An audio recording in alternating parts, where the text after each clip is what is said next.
There's something powerful that happens when we start to think bigger, not just about our dreams, but about the kind of person we want to be in the lives of others. Respect isn't something we demand, it's something we cultivate. And psychology gives us a fascinating lens to understand why some people walk into a room and instantly command respect, not because they're the loudest, the smartest, or the most accomplished, but because of how they show up. It's not about perfection, it's about presence. It's about the courage to be real in a world that often rewards performance over authenticity. I want you to imagine for a moment the people you truly respect. Not the ones you admire from a distance, but the ones whose presence makes you feel safe, seen, and valued. What is it about them? It's rarely their title, their status, or their some.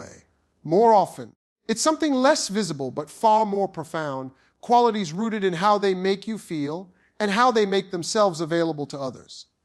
Today, we're going to explore 5 secrets from psychology that can help us all become that person. The kind of person whose respect is earned not through authority, but through humanity. Because when we think bigger about who we can be, we create ripples that go far beyond our own lives. And maybe, just maybe, we start to build a world where respect is not rare, but the standard. Respect begins with self-awareness and authenticity. That's not just a nice phrase we toss around. It's a deep, foundational truth that shapes every interaction we have. Before anyone can truly respect us, we have to understand who we are and be willing to show up in the world as that person. And here's the thing that's a lot harder than it sounds. Because life has this way of layering us with expectations, roles, and masks. We grow up learning how to fit in, how to be liked, how to be accepted, and sometimes in the process, we start to forget who we really are. Self-awareness is the journey back home. It's the pause before we speak, the noticing of our own patterns, the courage to ask ourselves, why am I really reacting this way? It's not about judging ourselves for our flaws, but about being curious enough to understand them. The more we know our strengths, our triggers, our values, and our blind spots, the more grounded we become. And when we are grounded, we stop chasing approval because we start living from a place of internal alignment. People can sense it when you're in alignment with yourself. It's almost like an energy that doesn't have to be announced. You've probably met someone who walks into a room and doesn't say much, yet you feel drawn to them. That's not because they're trying to impress you. It's because they're comfortable in their own skin. Authenticity is magnetic, but it only grows out of the soil of self-awareness. Without knowing yourself, authenticity turns into a performance, and people can feel when you're faking it. We're all wired to pick up on little cues. Tone of voice, body language, micro-expressions that reveal whether someone's words match their truth. And the moment they don't, trust erodes. Respect follows trust, so if trust crumbles, respect goes right with it. The beauty of authenticity is that it doesn't mean showing every messy detail of your life to everyone you meet. It means being real about where you are, what you believe, and what you stand for. It means letting go of the need to appear perfect, and instead being willing to be human. When you admit you don't have all the answers, when you share a moment of vulnerability without spinning it into a self-promotional story, when you allow people to see the real you without the filters, that's when respect deepens. It's counterintuitive, but people don't respect you because you have no flaws. They respect you because you're brave enough to own them. Self-awareness also requires humility. It's easy to talk about knowing yourself when it's about celebrating your strengths, but it's harder when it means facing the parts of you that need work. Yet that's where growth happens. And when others see that you're willing to look in the mirror, acknowledge your mistakes, and make changes, their respect grows. Because here's a truth about human relationships: people respect those who take responsibility more than those who are always right. Owning your impact on others, whether you intended it or not, is one of the most authentic things you can do. Authenticity doesn't mean you never adapt or evolve. In fact, the more self-aware you are, the more you'll notice when you've outgrown old habits, beliefs, or even relationships. There's a quiet strength in saying, this is who I was, and this is who I'm becoming. That kind of honesty resonates with people because it reflects a journey we're all on in our own way. The irony is, the more you embrace your individuality, the more universal your story becomes. People see themselves in you, and that's where connection is born. Respect is often the byproduct of that connection. But none of this is possible if we're constantly trying to play a role that isn't ours. Pretending to be who we think others want us to be may win temporary approval, but it's like building a house on sand. It can't hold the weight of real respect. The moment your mask slips, people question everything. Authenticity, on the other hand, is solid ground. It might not please everyone, but the respect you earn will be deeper and longer, lasting because it's rooted in truth. Living with self-awareness and authenticity also means we're not easily swayed by external noise. When we know who we are, we stop measuring our worth by comparison. We stop bending ourselves out of shape just to fit someone else's mold.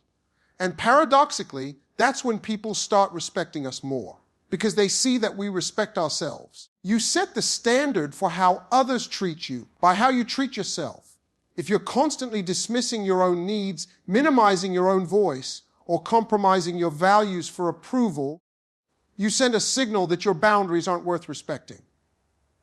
But when you honor your own values and show up authentically, people learn how to meet you at that level. It's worth saying that self-awareness isn't a one-time achievement. It's not like you suddenly know yourself and that's it. It's an ongoing process, a practice. You'll learn new things about yourself through experiences, relationships, successes, and failures. You'll evolve, and so will your understanding of your own authenticity. And that's a good thing. In fact, it's what keeps you growing while staying true to yourself.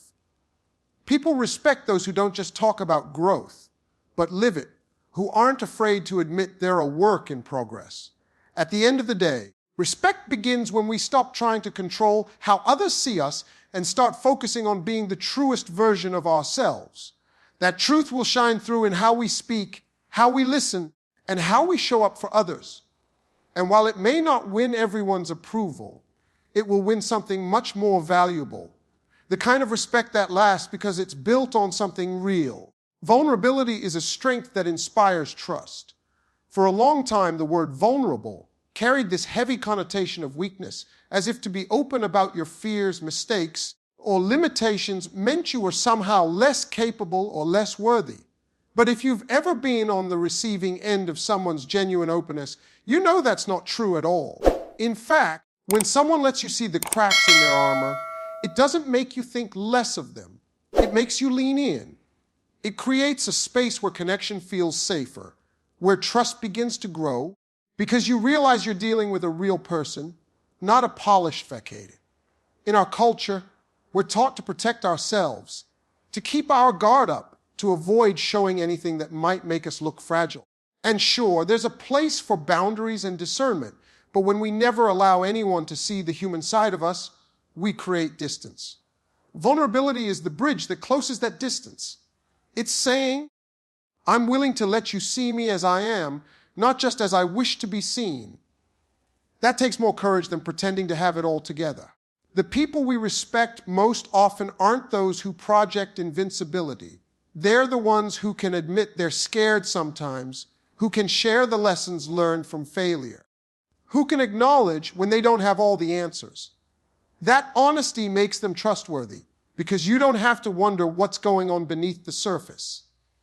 Trust is built in the small, unglamorous moments when we choose authenticity over image. Vulnerability plays a big role in that. Imagine a leader who admits, I made the wrong call, and I'm sorry, instead of trying to shift the blame or cover it up.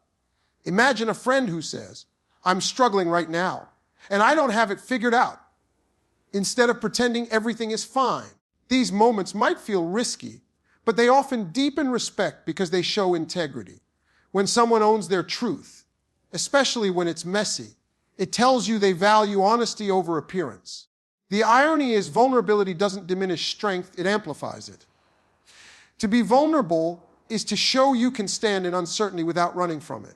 It's saying, I can handle being seen, even if what's seen isn't perfect. That level of self-assuredness is rare, and people notice it. They feel safer with you because your openness gives them permission to be open too. That's where trust begins to multiply. It becomes a two-way exchange rather than a guarded performance. Vulnerability also makes relationships more real. Without it, interactions can become polite but hollow, as if everyone is wearing masks and reading from a script. You can't truly respect someone if you've only met their mask. You respect the person when you see their values, their resilience, and yes, their imperfections. Vulnerability strips away the illusion that respect must be earned through constant strength and control.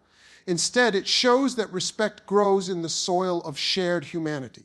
It's worth noting that vulnerability isn't about oversharing or unloading every detail of your personal life on anyone who will listen.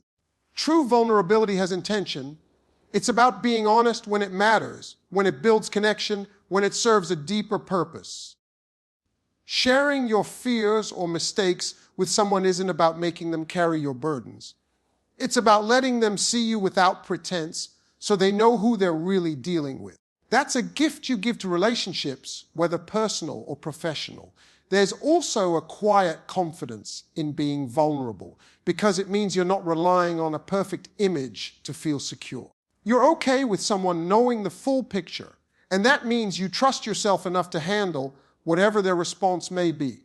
That self-trust is contagious. People tend to respect those who don't need to hide behind titles, achievements, or curated versions of themselves.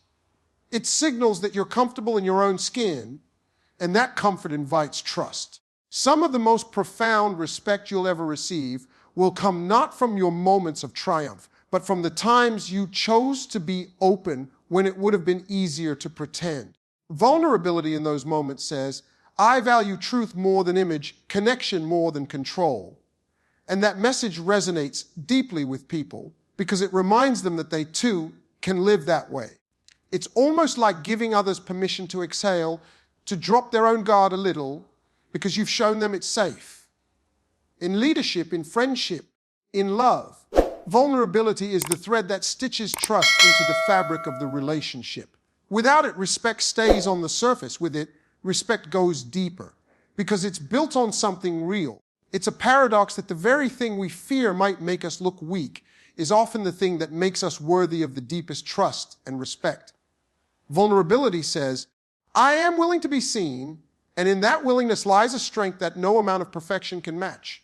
Consistency in values builds credibility over time. Anyone can have a good moment, a day where they say the right things, treat people well, and seem trustworthy. But respect isn't built on isolated moments. It's built on a pattern. People notice when your actions match your words not just once, but again and again, across different situations, with different people, even when no one is watching. That's what makes them believe you. That's what makes them respect you. We live in a world where it's easy to say all the right things, especially when there's an audience. But the real measure of someone's character is how they live when there's nothing to gain from it. Consistency means that your values aren't situational. You don't treat someone with kindness because it might benefit you later. You treat them with kindness because it's who you are. You don't tell the truth only when it's easy. You tell the truth because honesty is a standard you hold for yourself. Over time, this consistency builds a reputation. People start to trust that if they've seen you act with integrity in one situation, you'll act with integrity in others. That trust is the foundation of respect. The thing about credibility is that it's slow to build and quick to lose. You can spend years showing up consistently, and one careless choice that contradicts your values can cause people to question everything. That's why it's so important to know what your values are in the first place. If you're not clear about them, it's easy to get swayed by convenience, pressure, or temptation. But when you know them deeply, when they're not just words you've memorized, but principles you've lived, you have something steady to anchor you in difficult moments. Consistency doesn't mean you never change your mind or evolve. It means that as you grow, your actions still align with your core principles. You might shift your perspective on certain issues as you learn more, but your commitment to fairness, honesty, or respect for others stays intact. That's what makes people trust that your growth is authentic and not just a way to fit in with the moment. They know you're not being performative. You're being principled. Think about the people in your life whose respect you hold in high regard. Chances are they're not perfect, but they're predictable in the best sense. You know what they stand for, and you've seen them stand for it consistently. You've seen them treat the janitor the same way they treat the CEO. You've seen them admit their mistakes as quickly as they celebrate their wins. You've seen them keep their word, even when it costs them something. That's the kind of consistency that builds a legacy. It's tempting to believe that big, dramatic gestures are what earn respect, but more often it's the small, repeated acts that matter most. Showing up on time, following through on commitments, speaking respectfully even in conflict. These things might seem ordinary, but over time they become the markers of your credibility. They signal that you can be relied on, not just when it's convenient, but when it's inconvenient. And that's when respect deepens. Consistency in values also means you don't compromise them based on who's in the room. If you're warm and respectful to someone face but mock them behind their back, people will notice. If you speak about fairness but make exceptions for certain people because of status or influence, people will notice. Respect comes from the sense that you are the same person in public and in private, with the powerful and with the powerless. When people don't have to guess which version of you they'll get, they begin to trust the version they know. It's worth acknowledging that living with consistent values isn't always the easy choice. Sometimes it will cost you opportunities. Sometimes it will make you stand out in ways that are uncomfortable. There will be moments when sticking to your principles feels lonely. But those moments are also the ones that define you. In the long run, the respect you gain from living in alignment with your values far outweighs any short-term advantage you might get from bending them. There's a quiet strength in consistency because it doesn't demand attention. It earns it. You're not telling people to respect you. You're showing them why they can. Every choice you make, every action you take becomes another thread in the fabric of your credibility. And with enough threads, you weave something unshakable. People might not always agree with you, but if they've seen you live by your values over time, they'll believe you when you speak. They'll trust your intentions, even when they don't fully understand your decisions. Consistency in values is the kind of respect builder that can't be faked. You can't pretend to be consistent over years. It will show if you're not. But if you are, if you keep showing up in ways that reflect what you stand for, your credibility will grow naturally. And with it, so will the depth and durability of the respect you receive. Deep listening creates connection and validation. There's a certain kind of respect that isn't built from what you say or do, but from how you make someone feel when they're in your presence. One of the most powerful ways to make someone feel valued is to truly listen to them. Not just hear their words, but give them the space to be fully seen and understood. Too often, conversations become more about waiting for our turn to speak than about actually absorbing what the other person is saying. We nod, we throw in polite "Ams," but our minds are already formulating a response. Checking our phone or drifting to the next task, people can feel that. And when they do, they know that while you might be physically there, you're not really with them. Deep listening is different. It's not passive and it's not rushed. It's an active choice to tune in, not just to the content of the words, but to the tone, the emotion, the pauses in between. It's noticing what's being said and also what isn't being said. When you listen in this way, you send a message without ever having to say it out loud. You matter. Your words matter. Your perspective matters. That message builds respect faster than any clever remark or impressive achievement. One of the most remarkable things about deep listening is that it's rare. In a world that moves fast, where attention is a currency constantly being pulled in different directions, giving someone your full, undivided focus is almost like giving them a gift. And people remember it. They remember the times you let them finish their thought without cutting in, the times you asked follow-up questions that showed you were paying attention, the times you reflected back what they said in a way that made them feel heard. That kind of presence leaves a lasting mark because it validates their experience. Validation doesn't mean you have to agree with everything someone says. It's not about approval. It's about acknowledgement. It's saying, I hear you. I understand that this is your reality. That acknowledgement is powerful because it affirms someone's right to their own feelings and perspectives. When people feel validated, they feel respected. And when they feel respected, they're far more likely to extend respect in return. Deep listening also strengthens trust. When you consistently listen without judgment, you create a space where people feel safe to open up. They learn that they don't have to filter themselves to be heard by you. They don't have to hide the messy parts of their story for fear of dismissal. And in that safety, honesty flourishes. This is true in friendships, in families, in workplaces, anywhere humans interact. The more some